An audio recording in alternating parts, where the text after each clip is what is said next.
चलो आ जाओ, क्वेश्चंस बताओ। एमसीक्यू खुद से करोगे, घर पे होमवर्क है। We are doing the long questions, descriptive one. Read it. Printex computer is a Singapore based company. It's a Singapore based company, यानी इसका प्लेस ऑफ इनकॉर्पोरेशन कहाँ है? सिंगापुर। तो ये पक्का क्या होगा बताओ? PROI is having several business unit all over the world. इसका एक यूनिट कंप्यूटर मैन्युफैक्चरिंग वाला जो प्रिंटर मैन्युफैक्चर करता है वो कहाँ पे? Head office in Pune. Very good. तो एनी ऑफिस और agency, remember, any office, agency और branch situated in India even controlled by या PROI विल बी क्या? PRI। ये जो पुणे वाला हेडक्वार्टर है ये क्या होगा बताओ? इसका एक दुबई में भी ब्रांच है, लेकिन दुबई ब्रांच कंट्रोल कौन कर रहा है? पुणे वाला हेडक्वार्टर। Very good. तो दुबई ब्रांच भी क्या होगा? दुबई ब्रांच भी PRI होगा, because agency branch office situated outside India but controlled by या PRI विल ऑल्सो बी या PRI। तुमको पूछा है पुणे वाला जो है ना यूनिट और दुबई वाला ब्रांच, उसका रेसिडेंशियल स्टेटस बताओ। पुणे वाला भी PRI है और दुबई वाला भी क्या है? PRI। सिंगापुर का पूछा तो क्या होता? PROI, बट पूछा नहीं है। तुमको नहीं लगता सेम डिट तो वही क्वेश्चन है वो जापानीज टॉय मैन्युफैक्चरिंग कंपनी वाला? करवाया नहीं था मैंने सिंगापुर वाला? तो अब इसको कैसे बस लिख कर आ जाओगे एक लाइन में? PRI PRI PROI done. तुमको पूरा डेफिनेशन लिखना पड़ेगा, section 2 clause V। Section 2 clause V पूरा लिख दोगे। PRI कौन होता है, फिर PROI भी लिखना होगा, WB। दोनों का डेफिनेशन लिख दिए, अब यहां से बस चालू हो जाओ। अब बस फैक्ट्स एनालिसिस और कंक्लूजन बस सिंगल लाइन में, ये PRI ये PRI। तो तुमको यहाँ कैसे लिखना है? You are understanding this answer? You have to define PRI then PROI then in the given case study. ठीक है, Singapore based company, it is incorporated in Singapore, so it has to be क्या? PROI। But this is a computer printer whose head office is in Pune, which means it is situated in India, so it means it is a PRI.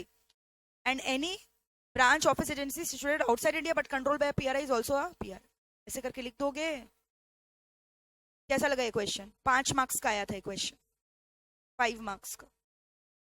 एक question इससे आता है, देखो, एक question इससे आता है और एक क्वेश्चन किससे आता है? गेस करो। शेड्यूल 1 2 3 बताओ। शेड्यूल 1 का है कि प्रोहिबिटेड है, allowed, not allowed, capital account, current account, ये सब आता है, और एक रेसिडेंशियल स्टेटस।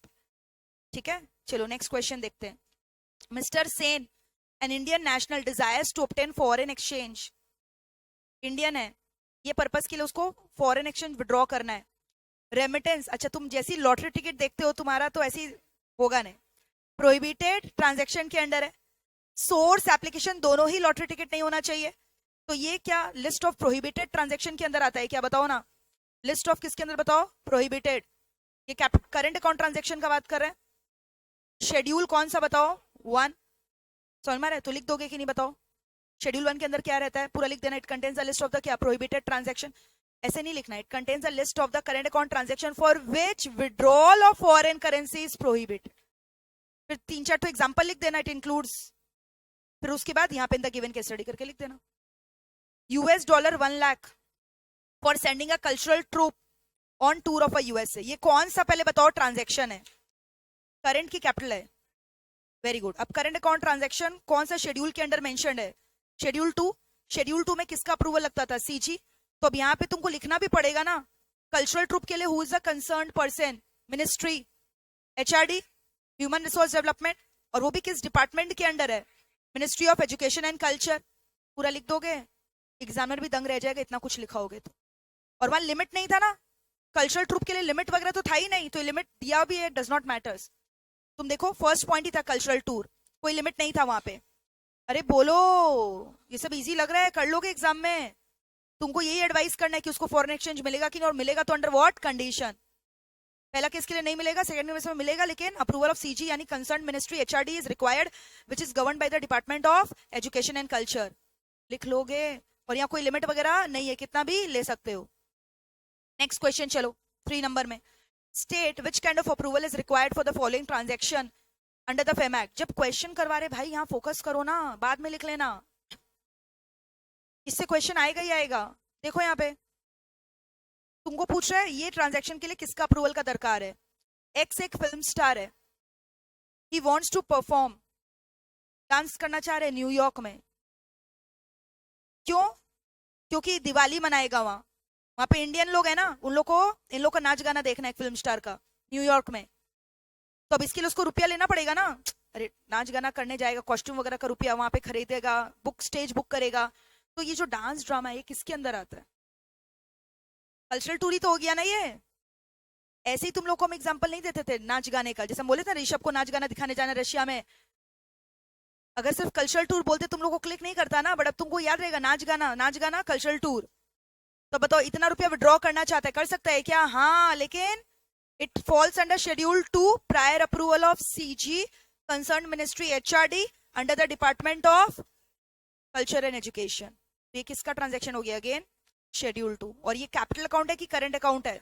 तो सब तुमको लिखना पड़ेगा। पहले ये लिखोगे कौन सा ट्रांजेक्शन है, करंट की कैपिटल, फिर कौन सा शेड्यूल है, फिर किसका अप्रूवल है, और अगर लिमिट है तो लिमिट। यहाँ कोई लिमिट है नहीं कल्चरल टूर के लिए। Next, R wants to get his heart surgery done. Very good, schedule 3।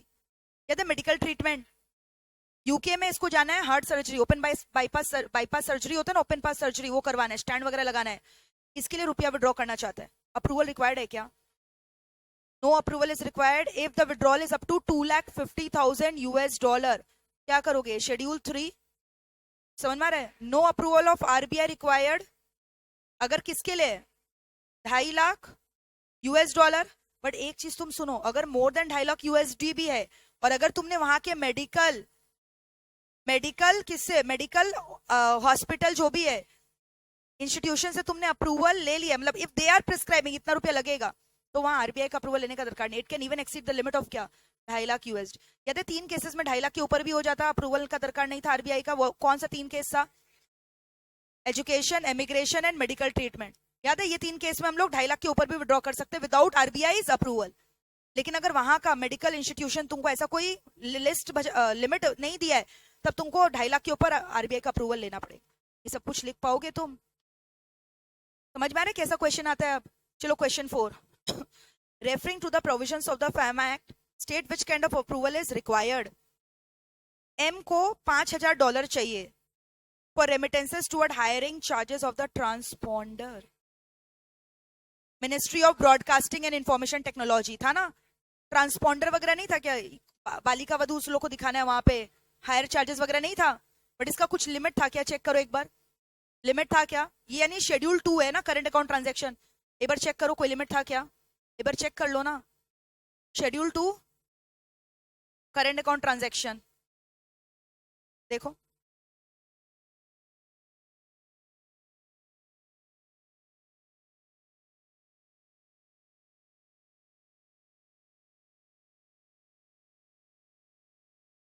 देखो ये रहा, ट्रांसपॉन्डर था ना? नहीं था। मिनिस्ट्री ऑफ किससे लेना पड़ेगा तुमको? Information and broadcasting, which is under which ministry? Ministry of communication and information technology. दोनों लिख कर आ जाना, ठीक है? लिख दोगे? चलो आगे बढ़ो, नेक्स्ट क्वेश्चन चेक करो क्या है।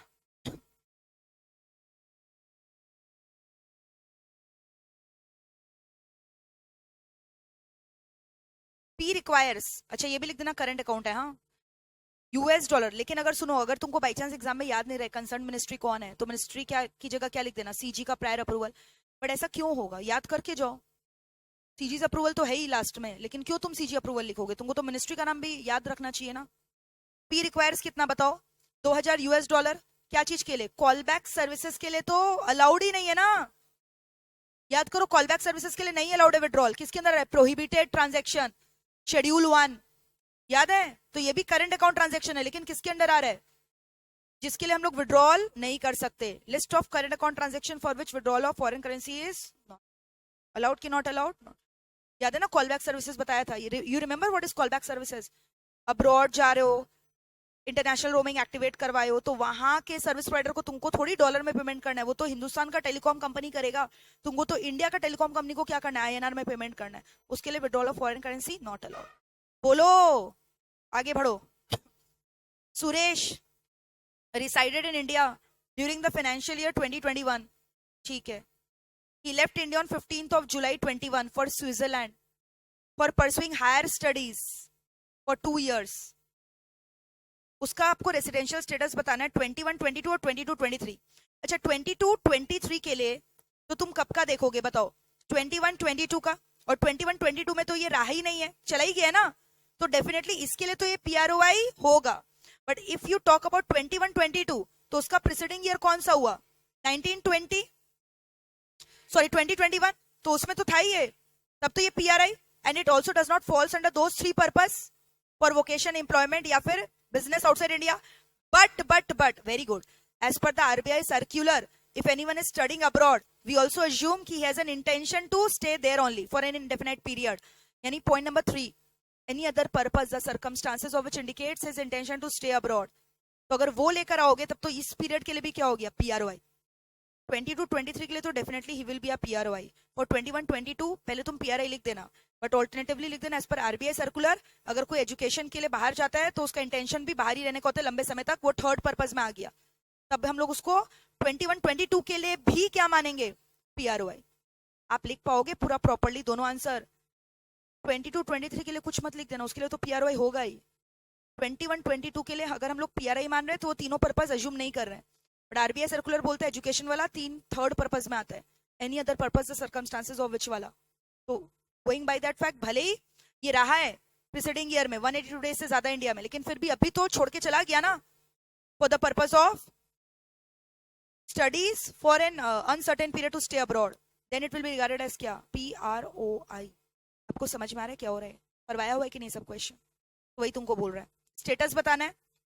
अब क्या बोल रहा है? Mister Suresh requires 25,000 USD tuition fees and 30,000 for staying abroad, studying abroad. ले जा सकता है क्या?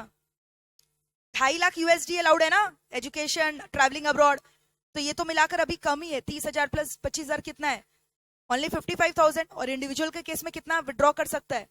बोलो 2,50,000 USD, जिसके लिए कोई अप्रूवल का दरकार नहीं है, under LRS scheme, liberalise remittance scheme के अंडर अलाउड है ना, शेड्यूल 3 के अंडर है ना ये करंट अकाउंट ट्रांजेक्शन। लिख के आप आओगे, ये कौन सा हो गया? शेड्यूल 3 अप टू कितना? 2.5 लाख $US अलाउड है, अंडर विच स्कीम? LRS, तो अलाउड है ना। चलो आओ 6 नंबर में, mister P has won a big lottery and wants to remit 20,000 $US अपने बेटा का पढ़ाई के लिए USA में। रेमिटेंसेस कर सकता है क्योंकि source of income can not be lottery. ये किसके अंदर आ रहा है? प्रोहिबिटेड, प्रोहिबिटेड पर्पस के लिए ना, शेड्यूल 1 करंट अकाउंट ट्रांजेक्शन है। अलाउड की नॉट अलाउड? नॉट। भले ही पढ़ाई के लिए नहीं अलाउड है भाई, तुम्हारा सोर्स क्या है? लॉटरी इनकम, खून पसीने का कमाई नहीं। Z जो है ना वो अनवेल है, वो अपना किडनी को ट्रांसप्लांट कराना चाह रहा है USA में, फॉर्मेलिटीज जानना चाह रहा है मेडिकल ट्रीटमेंट अब्रॉड के लिए। Schedule 3 up to 2.5 lakh $US, जितना चाहे उठा लो without even RBI's approval, and also if the concern medical department क्या ask for a prescribed amount for this transplant, then also it can be done without the approval of. But if कोई ऐसा नहीं आता है तब आपको 2.5 lakh USD के ऊपर RBI का अप्रूवल लेना पड़ेगा। याद आ रहा है आपको ये सब कुछ? मजा आ रहा है ये सब करके? अब कॉन्फिडेंस आ रहा है कैसा एक टाइप का क्वेश्चन आता है? चलो 7 नंबर में आओ। नहीं, इसके बाद 4 क्वेश्चन मेरा वाला भी करोगे ना। Mister Rohan an Indian resident individual है, desire to obtain foreign currency for the following purpose. $1,20,000 पढ़ाई करने के लिए अब्रॉड। हाँ, 2.5 लाख तक अलाउड है ना इंडिविजुअल के केस में। और वैसे भी अगर एजुकेशनल इंस्टीट्यूट तुमको बोल दिया इतना रुपया लेकर आना पड़ेगा, तो 2.5 लाख के ऊपर भी विड्रॉ कर सकते हो without prior approval of the RBI। Remember the schedule 3 of current account transaction. तो जब भी ऐसा क्वेश्चन है पहले डिफाइन कर देना करंट अकाउंट क्या होता है, फिर शेड्यूल 3 के बारे में लिखना, ठीक है। फिर LRS स्कीम लिखना मत भूलना यहाँ पे। LRS बॉयफ्रेंड को गिफ्ट देना है $10,000 का, 2.5 लाख तक तो तुम गिफ्ट दे ही सकते हो, क्या दिक्कत है? 2.5 लाख USD 2 करोड़ रुपया तक दे सकते हो, अलाउड है। उसके ऊपर तक का गिफ्ट देना है RBI से पूछ लो, शक्तिकांता दास के घर चले जाओ। अरे गवर्नर है RBI का, शक्तिमान नहीं बोला, शक्तिकांता दास RBI का गवर्नर है। कर लोगे क्या ये? तो इसके लिए ये दोनों ही किसके अंडर है? LRS schedule 3। 2.5 लाख तक जो चाहे उठा लो, कोई दिक्कत नहीं। हो गया? चलो अभी एक चीज और देख लो जल्दी से। नहीं देखना है? जो आया है 4 क्वेश्चन नहीं देखना है तो देखो।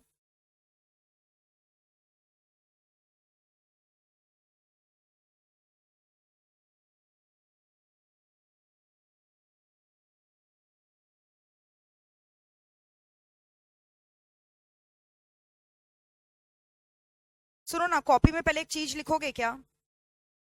जैसे तुम लोग को वो चीज नहीं लिखवाए ना, बताओ क्या?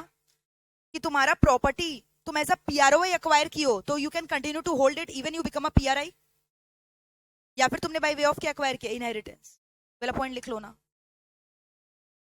बुक में भी लिखा हुआ है, मेरे मैट में भी लिखा हुआ है, देखो I will show you. Same for PRI, PRI भी तो होल्ड कर सकता है ना यहाँ पे, ये वाला देखो। पीआरआई का बात कर रहे हैं, पीआरआई में hold, own, transfer, invest in क्या? फॉरेन करेंसी या immovable property situated in India if the same was acquired when he was a क्या?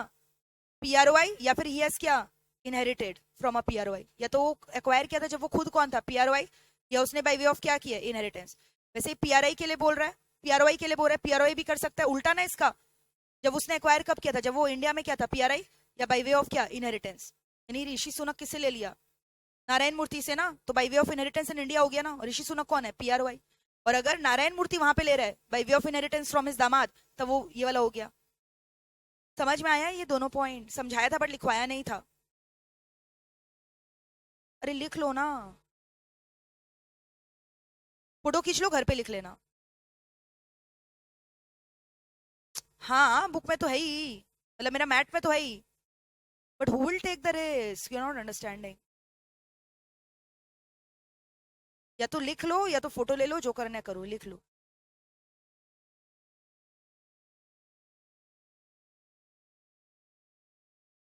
सारे ही बच्चे फोटो खींच रहे हैं।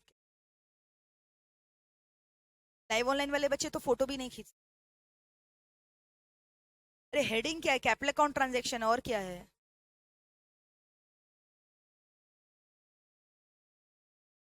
हो गया ये? क्वेश्चन दिखाएं आप?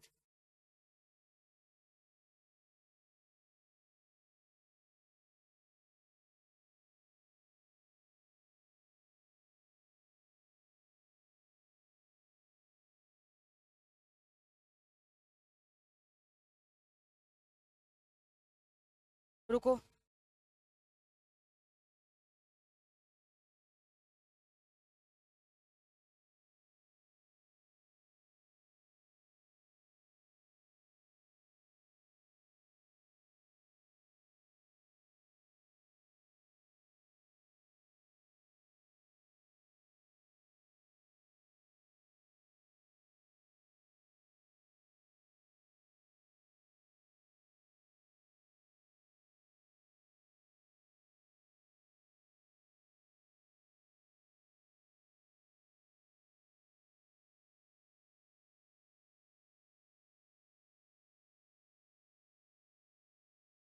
चलो पढ़ो।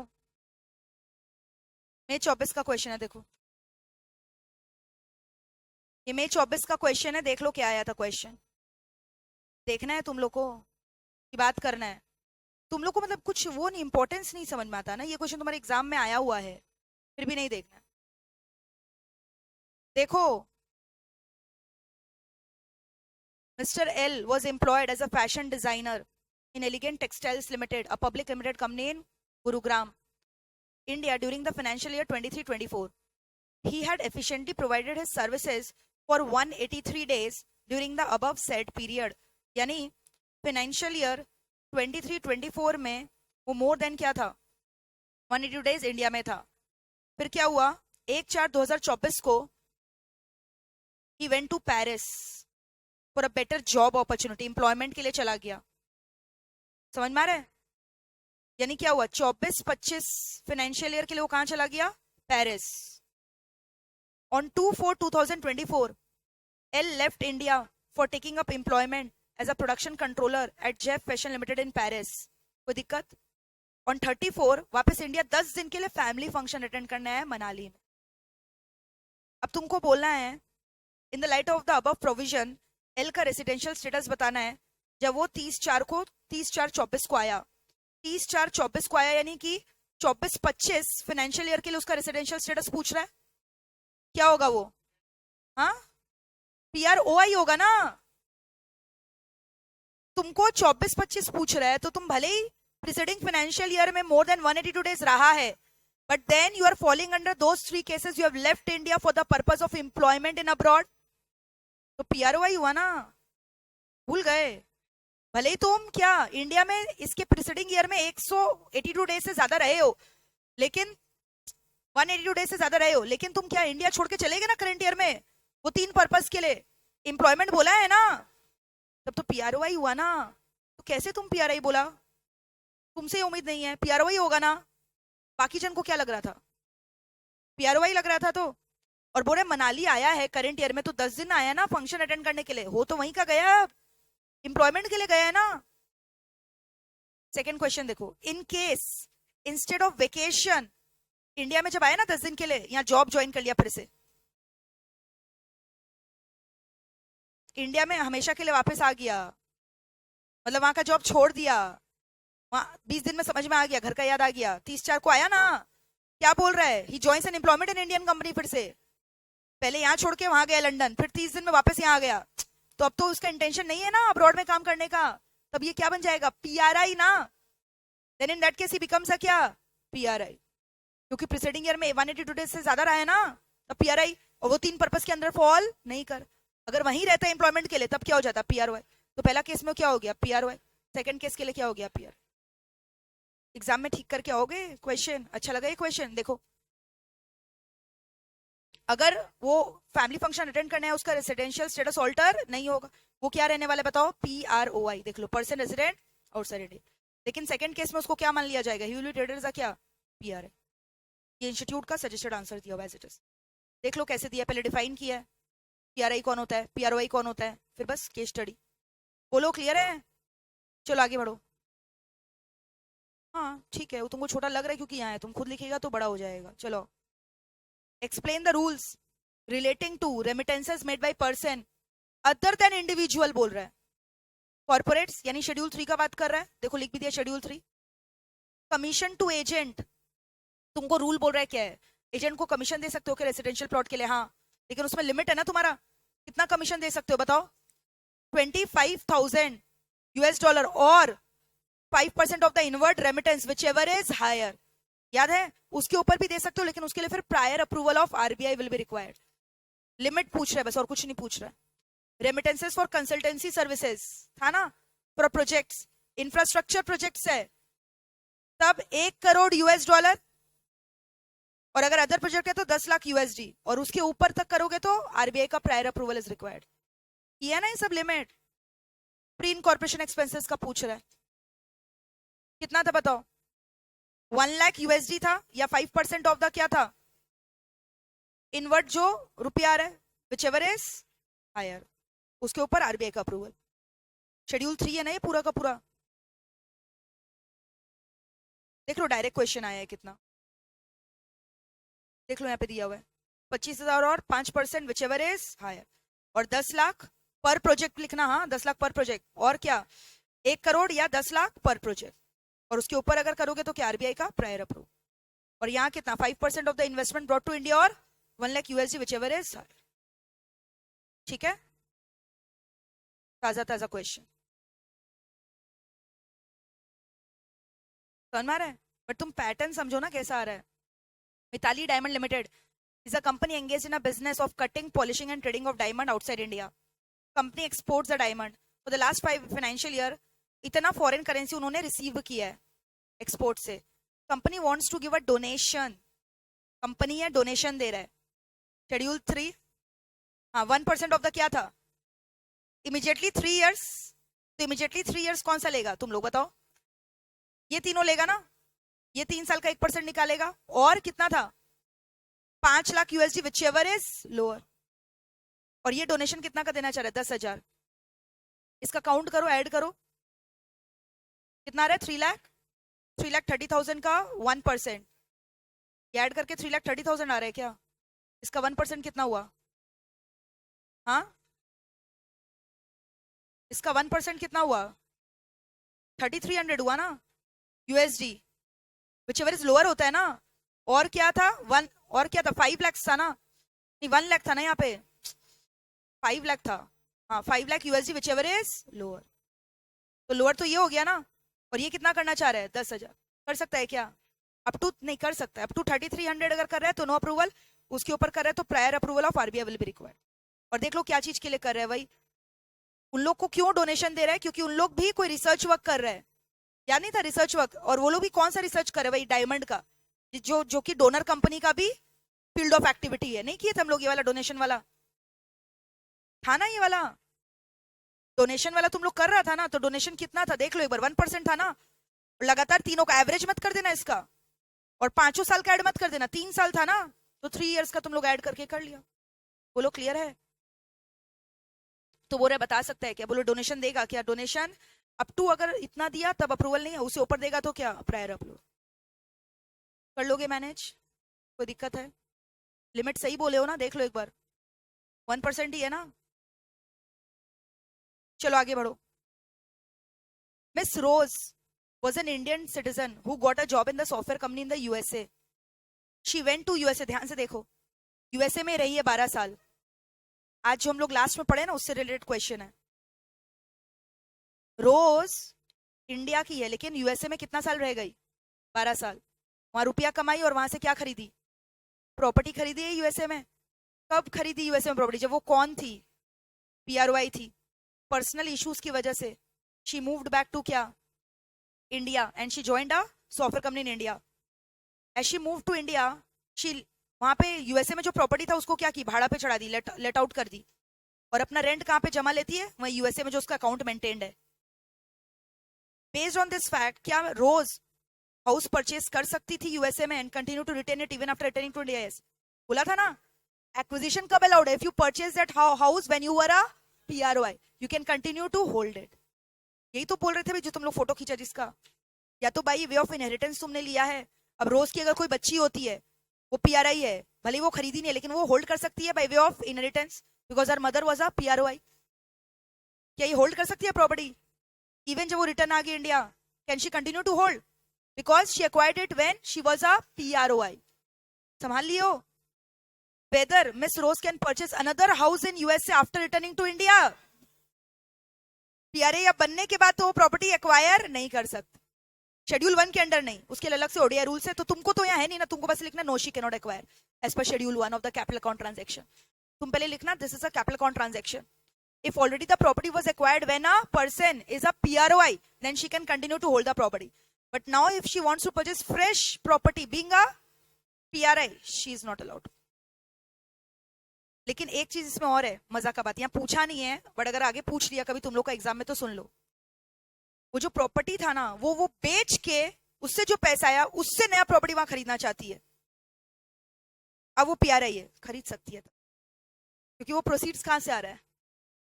यूएसए वाला प्रॉपर्टी से। वो प्रॉपर्टी कब एक्वायर की थी? जब वो पीआरआई। तो भले ही वो पीआरआई है, उस प्रोसीड से जितना भी रुपया है उससे वो वहां पे एसेट खरीद। बढ़िया, ये थोड़ी बोला है, या तो बोले नया खरीद रही है ना, अनदर बोल दिया। समझ में आया? इसका आंसर भी अभी तक आया नहीं है, तुम्हारा सजेस्टेड आंसर तुम लोग कर लिए। अब और क्या चाहते हो बताओ? कितना कुछ कर लिया यहाँ पे। इंस्टीट्यूट का मैट का एक एक क्वेश्चन सॉल्व कर लिया, अभी तक जो क्वेश्चन है सारा सॉल्व कर लिया। अब इसके बाद भी अगर तुम लोग घर पे जाकर शेड्यूल 1, 2, 3 नहीं लिखेगा करंट अकाउंट का, शेड्यूल 1, 2 नहीं लिखेगा कैपिटल अकाउंट का, तो भाई तुम छोड़ दो, पढ़ाई छोड़ दो। तुम इस कोर्स के लिए नहीं बने हो। You leave this course. Ma'am please explain once. What to explain? Tell me. ये वाला क्वेश्चन, रोज नाम की एक सुंदर महिला थी, वो यूएसए में सेटल हो गई, 12 साल वहीं रही मजे से। इंडियन है बट वहां पे रही 12 साल मजे से, बहुत पैसा कमाई है। ऑस्ट्रेलिया में, कहाँ थी? ऑस्ट्रेलिया में ही ना, अच्छा सॉरी यूएसए। बार बार पता नहीं ऑस्ट्रेलिया ही निकलता आजकल मुंह से, नहीं जाने का मन हो रहा है इसीलिए। हट, कहाँ ऑस्ट्रेलिया जा रहे हैं? ऑस्ट्रेलिया जाने के लिए जो है ना, कम से कम 15 दिन चाहिए। नहीं, अभी बहुत कुछ घूमने को है, वो लास्ट एकदम है, जाएंगे लास्ट में। पढ़ाने दोगे? तो रोज जो है ना यूएसए में प्रॉपर्टी खरीदी है, रोज यूएसए में प्रॉपर्टी खरीदी है। वो प्रॉपर्टी कब खरीदी है? वो कौन थी? पीआरओआई। तो अगर पीआरओआई कोई प्रॉपर्टी खरीदता है तो कंटिन्यू टू होल्ड कर सकता है even when she becomes a PRI. She has acquired it when she was a PROI, she is allowed to do that. तो पहला केस में अलाउड। अब बोल रही है इंडिया में आ गई है, पीआरआई है, अब एक और प्रॉपर्टी यूएसए में खरीदना चाहती है। नहीं, शेड्यूल 1 में क्या एक्विजिशन वर्ड था? खाली क्या था? Transfer. She can not purchase. फिर मैंने ये बोला कि अगर उसका जो ऑलरेडी प्रॉपर्टी था वो अगर उसको बेच के कुछ नया प्रॉपर्टी खरीदती है उसी रुपया से, then it she is allowed to do that. बोलो, even when she is a PRI. But वो यहाँ क्यों लिखना है, तो बोला ही नहीं है ना, ये तो तुमको ऐसे एक्स्ट्रा ज्ञान दे दिया मैंने, पेपर अगर डिफिकल्ट आया तो, बट वो नहीं आएगा क्योंकि तुम्हारे सिलेबस में नहीं है ना वो सब ओडीआई रूल वगैरह। क्लियर है? अब होमवर्क सुनो। आज जितना भी क्वेश्चन करवाए, 7 क्वेश्चन वहां से, 4 क्वेश्चन यहाँ से, कॉपी में लिखोगे। दूसरा होमवर्क एमसीक्यू है आपके इंस्टीट्यूट के मैट में 5 एमसीक्यूज, वो पांचों का पांचों एमसीक्यू सॉल्व करोगे। तुमको लगेगा एमसीक्यू है तो कर लेंगे, टिकी टिकी, बड़ा बड़ा क्वेश्चन है, तुमको देखने में लग रहा है वो एमसीक्यू है, बट वैसा ही क्वेश्चन है जो हम लोग ये केस स्टडी क्वेश्चन की है। कर लोगे तो टोटल कितना क्वेश्चन हो गया, 7 + 4 कितना, 11 + 5 16 questions you are supposed to do. Will you be able to do this? हाँ तो टाइम ही तो है ना, अभी तो टाइम है ना तुम्हारे पास, छुट्टी तो हो रहा है तुम्हारा। ये अगर कर लियो, गारंटी देते तुम्हारा 15 मार्क्स सेफ है एकदम, कोई हिला नहीं सकता उसको। ठीक है?